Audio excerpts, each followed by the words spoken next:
இரவு நேரங்களில் பயன்பாடு அதிகரித்து ஓவர்லோட் காரணமாக துணை மின் நிலையங்கள் மின் மாற்றிகளில் பழுது ஏற்பட்டு மின்சாரம் தடைபடுகிறது. பிரச்சினைக்குரிய இடங்கள் கண்டறியப்பட்டு கூடுதலாக ஃபீடர்கள், டிரான்ஸ்பார்மர்கள் போர்க்கால அடிப்படையில் பொருத்தப்பட்டு வருகின்றன. தரம் உயர்த்தப்படும் துணை மின் நிலையங்கள் விரைவில் பயன்பாட்டிற்கு கொண்டு வருவதற்கான நடவடிக்கைகள் தீவிரப்படுத்தப்பட்டுள்ளன. இரவு நேரத்தில் 21,000 மெகாவாட் மின்சாரம் தேவை என்ற அளவில் போதிய மின்சாரம் கையிருப்பில் உள்ளது. பொன்னேரி அருகே துணை மின் நிலையத்தில் ஆய்வு மேற்கொண்ட தமிழ்நாடு மின்வாரிய தலைவர் ராதாகிருஷ்ணன் தெரிவித்துள்ளார். திருவள்ளூர் மாவட்டம் பொன்னேரி அடுத்த பஞ்சட்டி துணை மின் நிலையத்தில் தமிழ்நாடு மின்வாரிய தலைவர் ராதாகிருஷ்ணன் ஆய்வு மேற்கொண்டார். தமிழ்நாட்டில் பரவலாக அறிவிக்கப்படாத மின்வெட்டு நீடித்து வரும் நிலையில் துணை மின் நிலையங்களில் உள்ள கட்டமைப்புகள் குறித்து ஆய்வு செய்த ராதாகிருஷ்ணன் மின் விநியோகம் தொடர்பாக அதிகாரிடம் கேட்டறிந்தார். தொடர்ந்து செய்தியாளர்களை சந்தித்த ராதாகிருஷ்ணன் தெரிவிக்கையில், அண்மையில் வெயிலின் தாக்கம் காரணமாக முன்பு எப்போதும் இல்லாத வகையில் சென்னையில் 5008 மெகாவாட் என்ற புதிய உச்சத்தில் மின் நுகர்வு அதிகரித்துள்ளது என்றார். மாநிலத்தில் இரவு நேரத்தில் 21,000 மெகாவாட் மின்சாரம் தேவை என்ற அளவில் போதிய மின்சாரம் கையிருப்பில் உள்ளது எனவும் அவர் தெரிவித்தார். இரவு நேரங்களில் பயன்பாடு அதிகரித்து ஓவர்லோட் காரணமாக துணை மின் நிலையங்கள் மற்றும் மின் மாற்றிகளில் பழுது ஏற்பட்டு மின்சாரம் தடைபெறுகிறது என்றும், பிரச்சினைக்குரிய இடங்கள் கண்டறியப்பட்டு கூடுதலாக ஃபீடர்கள், டிரான்ஸ்பார்மர்கள் பொருத்தும் பணிகள் போர்க்கால அடிப்படையில் நடைபெற்று வருகின்றன எனவும், தரம் உயர்த்தப்படும் துணை மின் நிலையங்கள் விரைவில் பயன்பாட்டிற்கு கொண்டு வருவதற்கான நடவடிக்கை மேற்கொள்ளப்பட்டு வருவதாகவும் அவர் தெரிவித்துள்ளார். இரவு நேரங்களில் அனைத்து நிலை அதிகாரிகளும் கூடுதலாக ரோந்து பணிகளை மேற்கொண்டு மின் தடையை தீர்ப்பதற்கான நடவடிக்கை எடுக்கப்பட்டு வருவதாகவும் தெரிவித்தார்.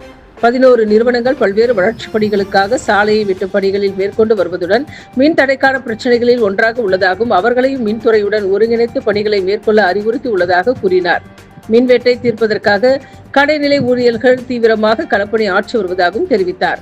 சவால் நிறைந்த பணி என்பதால் அடிமட்ட ஊழியர்களுக்கு வீண் பதற்றத்தை உருவாக்காமல் இருக்க வேண்டும் என்றும் பொதுமக்களை கேட்டுக் கொண்டார்.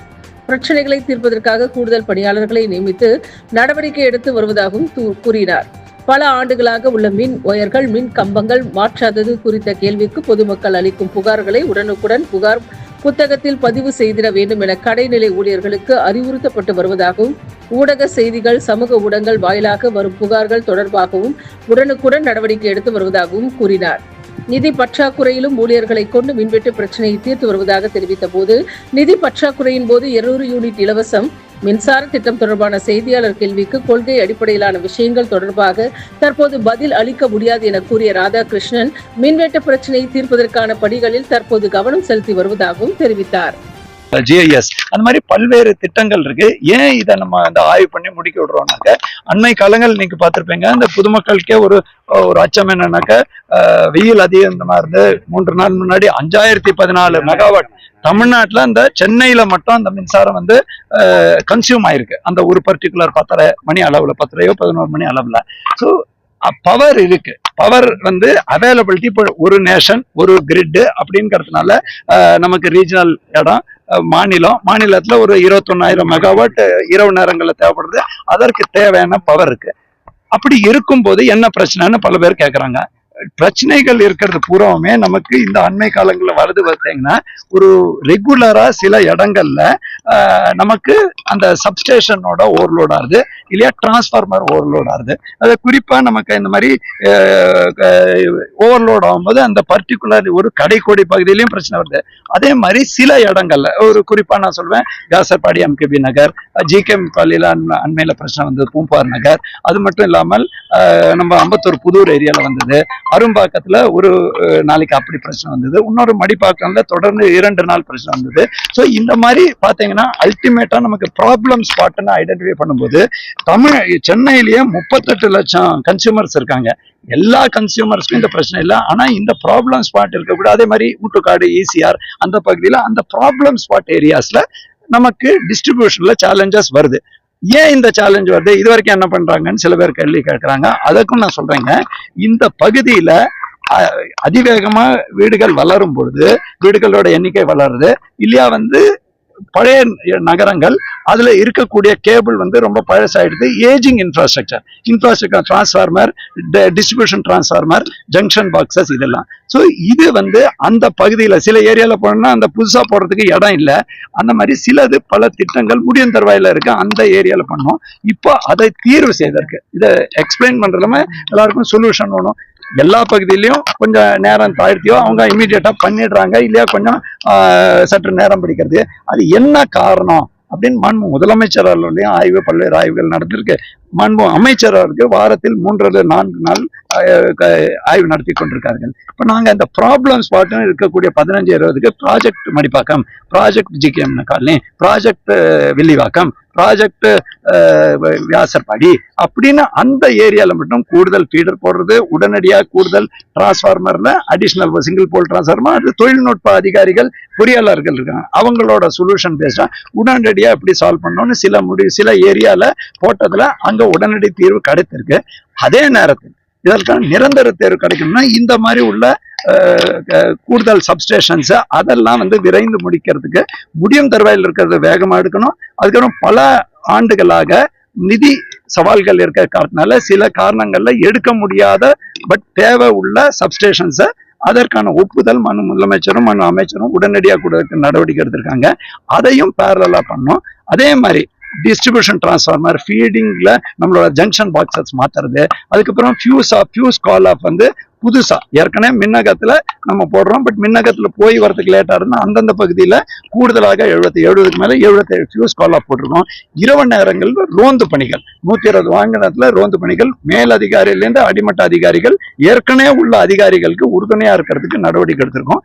பொதுமக்கள் குறைகள்ல எதனால கட்டாச்சு, இப்ப நேற்றைய தினம் சப்போஸ் கிண்டி 110 kVயோட கேபிள் பஸ்ட் ஆகுது அப்படின்னா அந்த மாதிரி இதை உடனே இப்ப நீங்க பார்த்தா அண்டர் கிரவுண்ட் கேபிள் ஃபால்ட் வருது, ஜம்பர் கட் வருது, மடிப்பாக்கல்ல ஜம்பர் கட் ஏற்படுது, ஓவர் ஹெட் டேங்க்ல கண்டக்டர் ஸ்னாப்பிங் இருக்கலாம், இல்ல டிடி ஃபெயிலியர், அது ரேரா அந்தந்த பகுதியில் டிடி ஃபெயிலியர் தான், substation related equipment fault, feeder RMU, இதை உடனடியாக பண்றதுக்கும் அதே மாதிரி ஏதாவது ஒரு நாட்கள்ல சென்னை இல்லாம நீங்களாக மற்ற இடத்துல காற்று அடிக்கும் போது உள்ள டேமேஜ், அந்த மாதிரி இன்னொரு பெரிய சவால்னா 11 ஏஜென்சிஸ் சாலை வெட்டு பணிகள்ல இருக்காங்க வளர்ச்சிக்காக, அவங்க அப்படியே பஞ்சர் பண்ணிடுறாங்க அதை தெரியாம அண்டர் கிரவுண்ட் கேபிள. ஸோ அதுவும் இந்த நேரத்தில் நமக்கு அது ஒரு சவாலா இருக்கு. அந்த துறைகளை கூப்பிட்டு தயவு செய்து எங்களோட ஒருங்கிணைந்து நீங்க சாலை வெட்டும் பணிகள், ட்ரென்ச்லெஸ் கட்டிங்னு மயிலாப்பூர்ல ஒரு கம்பெனி அதை கட் பண்றாங்க, இந்த பக்கம் ஸ்டாம் வாட்டர் ட்ரெயின் கட் பண்ண, இதையும் அவங்களோட இணைந்து அப்படி ஆகாமல் தடுக்க போர்க்கால அடிப்படையில் நடக்க எடுக்கிறது.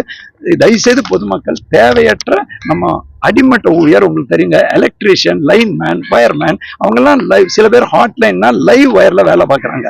ரொம்ப பதட்டம் பண்ணா அம்பத்தூர்ல அவர் என்ன பண்ணாருன்னா சரி செய்யும் போது பதட்டத்துல ஒரு சுவிட்ச் இன்னொரு சுவிட்சை போட்டாரு. இந்த எலக்ட்ரிசிட்டிங்கிறது ஒரு ரிஸ்கான வேலைங்கிற போது அடிமட்ட ஊழியர்களுக்கு இந்த நேரத்தில் நம்ம பதட்டத்தை ஏற்படுத்தாமல் அவங்களுக்கு நம்பிக்கை ஊட்டும் வகையில நம்ம செயல்படணும். சில ஏரியால அவங்களோட ஆங்ஸைட்டி புரியறதுங்க, அதற்கு தேவையான முழு நடவடிக்கையும் முழு வீச்சில் இருந்து கடந்த 2-3 நாட்கள்ல கணிசமா குறைஞ்சுள்ளது.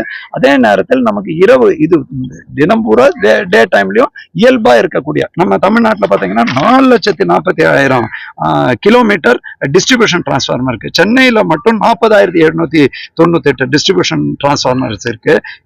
ஹெச்டி லைன் 2 லட்சம் ஹெச்டி லைன் தமிழ்நாட்டில் இருக்கு. 6,66,000 லோ டென்ஷன் லைன் இருக்கு. ரிங் மெயின் யூனிட்ஸ் பார்த்தீங்கன்னா சென்னையிலேயே 2000க்கு மேல இருக்கு. ஒட்டுமொத்தமா 8,312 ரிங் மெயின் யூனிட்ஸ் இருக்கு.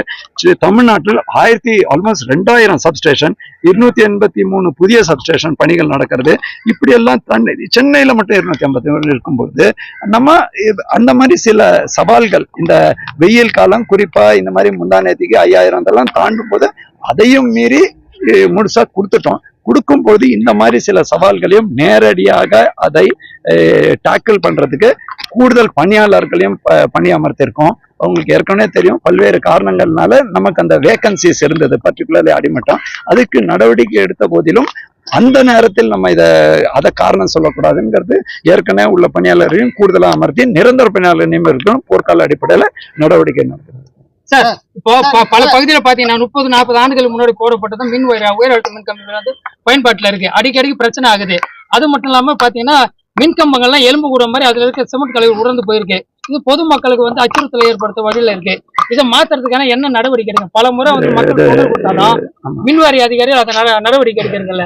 இது 2ஆ பிரிக்கணுங்க. ஒண்ணு இந்த அடிமட்ட ஊழியர்களுக்கு நாங்க என்ன சொல்றோம்னா, எந்த ஒரு குறைகளா இருந்தாலும் தயவு செய்து அதை பதிவு பண்ணுங்க. அதுக்காக தான் கூடுதல் சென்டர்ஸ் ஓபன் பண்ணியிருக்கோம். நம்ம இதை இயல்பான பதில் இது பண்றோம்னு சொல்லாம, அதே நேரத்தில் இப்போ நிறைய உங்க தொலைக்காட்சிகள்ல வருது, சோசியல் மீடியால வருது. அது மட்டும் இல்லாம நிறைய பேர் நேரடியாகவும் சோசியல் மீடியால போடுறாங்க. இப்ப யூடியூப்ல போடுறாங்க. அந்த மாதிரி இருக்கும்போது அதிகாரிகளுக்கு என்னன்னா, ஏற்கனவே இந்த மாதிரி பழுதடைந்த இது ஒரு சவால்.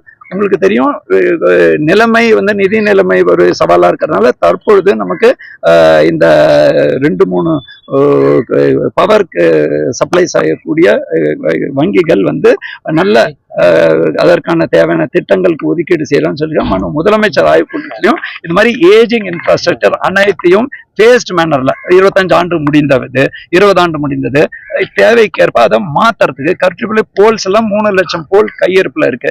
இந்த போல் எல்லாம் உடனடியாக அவங்களுக்கு சப்போஸ் ஆள் பற்றாக்குறை இருந்தா கூடுதல் ஆள் நீங்க லோக்கலா நம்ம கலெக்டர் ரேட்ல போட்டு அதையும் பண்ணோம். இன்பிட்வீன் நிரந்தர பணியாளர்கள் நியமனத்திற்கும் அவங்க ஒப்புதலுக்கான நடவடிக்கை தலைமை செயலர் மீட்டிங் போட்டு அதற்கான நடவடிக்கை எடுக்கிறாங்க. டெஃபினெட்லி அதை அனைத்தும் மாற்றுவதற்கு அதே மாதிரி கண்டக்டர் நீங்க சொல்றீங்க உடைக்கக்கூடிய பல இடத்துல பாதாள வயர்ஸ் இருக்கு. சில இதுல மேல இருக்கிறதுலயும் ஓல்டு இப்ப மாதவரத்துல பாத்தீங்கன்னா அந்த மண் சாலை இருக்கும்போது அண்டர் கிரவுண்ட் போட்டாங்க சிஎம்டிவிடி சைட்ல. இப்போ அதுல கேபிள் ஃபால்ட் ஆகும்போது அந்த சிமெண்ட்டை உடைச்சு நம்ம பண்ண வேண்டியிருக்கு. So second source of supply தமிழ்நாட்டில் பல இடத்துல இருந்தாலும் சில இடத்துல செகண்ட் சோர்ஸ் சப்ளை இருக்காது. அதை கண்டறிந்து அதற்கும் சாங்ஷன் கொடுக்க சொல்லியிருக்காங்க. இந்த மாதிரி இருக்கிறதுக்கு எங்க லெவல்லயே அதை ஏற்கனவே கண்டறிந்து தொடர்ந்து நடைபெறக்கூடும் பணிதான். ஆனா விரைந்து இன்னும் நிறைய எடுக்க சொல்லியிருக்காங்க. இப்போ சர்வீஸ் கொள்கை பத்தி நம்ம பேசல. அரசை பொறுத்த வரைக்கும் லாஸ் ஃபண்டிங் முழுமையா கொடுக்க. கடந்த லாஸ் ஃபண்டிங்னா ஏதாவது காரணத்தில் நஷ்டம் வந்தா அந்த நஷ்டத்தை முழுமையாக அரசு ஈடு செய்யறது. அது மட்டும் இல்லாம நம்மளோட நிதி நிலைமை பல ஆண்டுகளா நமக்கு அந்த இதானா கூட இப்ப வருவாய் ஆல்மோஸ்ட் 80,000 கோடி வருவாய் நமக்கு வருது. அதனால நம்மளோட வங்கிகளும் ரேட்டிங் இம்ப்ரூவ் பண்ணிட்டாங்க. ஸோ முதல்ல 11.5% வட்டிக்கு கொடுக்குறவங்க எல்லாமே 8.99 9.5% வட்டிக்கு பவர் ஃபைனான்ஸ் கார்பரேஷன் ஆர்எஸ்சி எல்லாம் கொடுக்குறாங்க. தயவுசெய்து அதை நம்ம கொள்கை ரீதியில இப்ப போறதுக்கு இப்போ மக்களோட சவால்களை தீர்ப்பதற்காக நம்ம போறோம். தயவுசெய்து இந்த நேரத்துல நம்ம ஃபர்ஸ்ட் புரிஞ்சுக்க வேண்டும். பல பேருக்கு அதை இன்னமும் கன்ஃபியூஸ் ஆகுது. தட் ஏதோ நமக்கு பவர் இல்ல தயவு செய்து பாருங்க. லைவ் மானிட்டரிங்ல என்ன ஜெனரேட் ஆகுது நம்மளோட அனல் மின் நிலையம் தமிழ்நாட்டுக்கு வரக்கூடிய அனைத்து எல்லா மாநிலங்களுக்கும் தென் மாநிலங்களுக்கு லைவா பார்க்கலாம். அது ரியல் டைம் மானிட்டரிங். அது மட்டும் இல்லாம தேசிய அளவுலயும் கிரிட் இருக்கு. அதுல பவர் இருக்கு. நமக்கு அந்த தேவையான பவர் இருக்கு. அப்படி பண்ணும்போது அந்தந்த பகுதிகளில் இருக்கக்கூடிய சவால்களை திட்டமிட்டு அதை தீர்ப்பதற்கு உடனடி நடவடிக்கை அந்த பகுதியில பழுதடைந்து இருந்தால் போர்க்கால அடிப்படையில் சேஞ்ச் பண்றதுக்கு நடவடிக்கை போர்க்கால அடிப்படையில் நடந்து கொண்டு வருது.